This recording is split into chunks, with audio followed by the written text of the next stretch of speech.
ফের সুখবর, বিয়ের মরশুমে আরও একবার সস্তা হলো সোনা। মধ্যবিত্তের মুখে হাসি ফুটিয়ে এক ধাক্কায় আবারও বেশ কমল সোনার দাম। বিশেষজ্ঞরা বলছেন আগামী কয়েক দিনে আরও কমতে পারে এই হলুদ ধাতুর দাম। তবে আজ কলকাতা সহ রাজ্যের অন্যান্য জেলাগুলিতে কত টাকা রয়েছে সোনার দাম? 18 ক্যারেট, 22 ক্যারেট এবং 24 ক্যারেট সোনার দাম আজ কত? এক ধাক্কায় কত টাকা কমল সোনার দাম? এক ভরির দাম কত? এর পাশাপাশি আজ রূপোর দাম কত টাকা চলছে? বিস্তারিত জানাবো এই ভিডিওতে। বিস্তারিত জানতে ভিডিওটি অবশ্যই প্রথম থেকে শেষ পর্যন্ত দেখতে থাকুন। আর আপনি বর্তমানে কোন জেলা থেকে দেখছেন, সেখানে বর্তমানে সোনার দাম কত টাকা চলছে, ভিডিওর কমেন্ট বক্সে কমেন্ট করে জানিয়ে দেবেন। আর আপনার জেলার প্রতিটি খবর জানতে আমাদের চ্যানেলটি সাবস্ক্রাইব করে আমাদের সঙ্গে থাকবেন। এখন দেখে নেওয়া যাক এক নজরে সোনার মতো মূল্যবান ধাতুর দাম পরিবর্তন নিয়ে বরাবরই বেশ চিন্তায় থাকে সাধারণ মানুষ। তবে সোনা বা রূপোর দাম বাড়লে যেমন মানুষের কপালে চিন্তার ভাঁজ পড়ে, ঠিক তেমনি এর দাম কমলে মানুষ আনন্দে আত্মহারা হয়ে ওঠে। তবে বিস্তারিত জেনে নেব আজ সোনা এবং রূপোর দাম কত।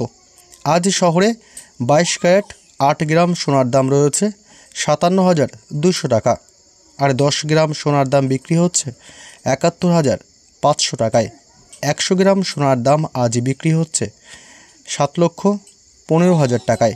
অন্যদিকে আজ মহানগরীতে 24 ক্যারেট 8 গ্রাম সোনার দাম রয়েছে 62,400 টাকা। 24 ক্যারেটে 10 গ্রাম সোনা বিক্রি হচ্ছে 78,000 টাকায়। 100 গ্রাম সোনার দাম বিক্রি হচ্ছে আজ 7,80,000 টাকায়। এদিকে কলকাতায় আজ 18 ক্যারেট সোনার দাম কত চলছে? আজ 18 ক্যারেটের 8 গ্রাম সোনা বিক্রি হচ্ছে 46,800 টাকায়। 10 গ্রাম সোনার দাম আজ বিক্রি হচ্ছে 58,500 টাকায়। অন্যদিকে আজ 100 গ্রাম সোনার দাম রয়েছে 5,85,000 টাকা। আজ সোনার পাশাপাশি কলকাতায় রূপোর দাম ঠিক কত চলছে দেখে নেব। আজ রূপোর দাম রয়েছে প্রতি গ্রামে 91 টাকা 50 পয়সা এবং প্রতি কেজিতে দাম রয়েছে 91,500 টাকা। আজ এই কলকাতায় 100 গ্রাম রূপোর দাম বিক্রি হচ্ছে 9,105 টাকায়। এছাড়া 1 কেজি রূপোর দাম আজ বিক্রি হচ্ছে 91,500 টাকায়।